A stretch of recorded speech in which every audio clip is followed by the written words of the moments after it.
This article provides guidance on how to customize your online learning environment by changing its appearance, adjusting learner details, and adding features for logged-in users.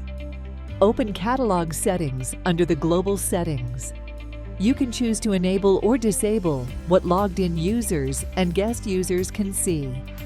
Enable preferred catalogs for logged-in users.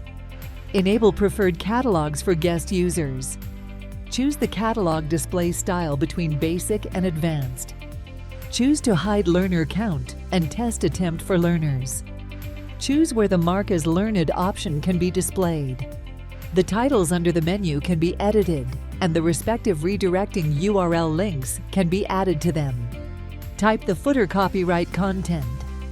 Footer copyright content typically consists of legal information, such as the copyright symbol, copyright, the copyright holder's name, and the year of publication, which is placed at the bottom of a web page or document to indicate copyright ownership.